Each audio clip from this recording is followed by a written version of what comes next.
win of the split, so they'll be very happy to have that weight lifted off their shoulders, as there was so much expectation for this squad coming into the split. Off the back of Xmithie there too. I mean, he really has stepped up in terms of getting people going early.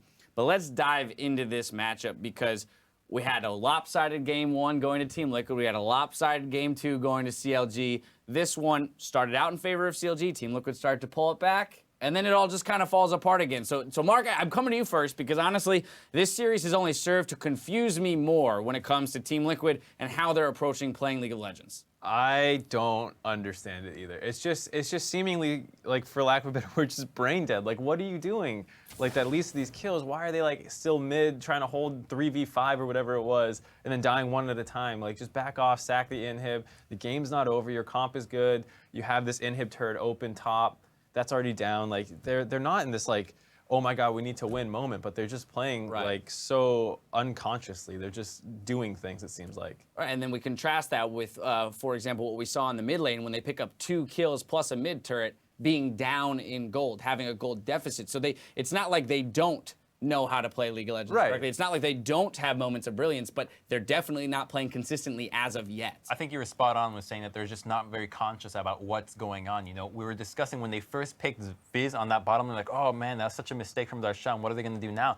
And then they're really just not being aware of what are they trying to do next, because Zyra just walks up, Azir just walks up, and one by one just keeps going in there. Where's the cohesion? Who's bringing this team together in communicating that, you know, the game's not over, guys? Just rally back, bring it back together. We have engaged, we have a lot of wave clear. This mid inhibitor doesn't mean anything, but there's just none of that going on, and they just keep relentlessly fighting. And it seems like nobody's willing to give up anything, and that's just not how you're going to play this game. Right, and you can see that sometimes that play style works out, because there was the play bottom where they aggressively held that turret with the Maokai and Azir. It slowed CLG down to the point where they were able to take the top inhib. That kind of starts opening this game up to get into this like wonky state.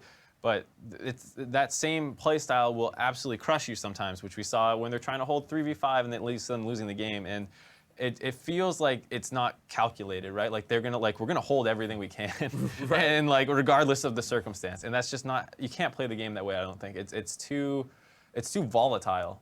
All right, but of course we do have to look at the victors in this series in CLG, and in particular, our player of the game, Xmithie, for getting his team out to an early lead, just like he did in Game 2 of this series on this Elise, showing up, picking up the early kills, putting Stixxay, for example, in a position to carry late game, because Stixxay 7-1-3 on the Caitlyn, definitely putting out plenty of damage, but it's because of what Xmithie does in the early game to help him get there. So the first thing I want to look at is his first gank on mid lane, which we were discussing. That's an unconventional route to gank on mid lane, which obviously was taking notes from MLXG at MSI, ganking mid lane on the lane swap from their strong side, and it worked wonderfully, getting first blood and really setting up that snowball. And we saw a lot of moments where CLG was having a lot of commitment to these plays. When Alistar flashes in, Elise does not hesitate to just flash in and follow it up, and that's what we were expecting from CLG, and we're finally starting to see them, you know, bring it back. See the CLG that won the second place at MSI. Yeah, I think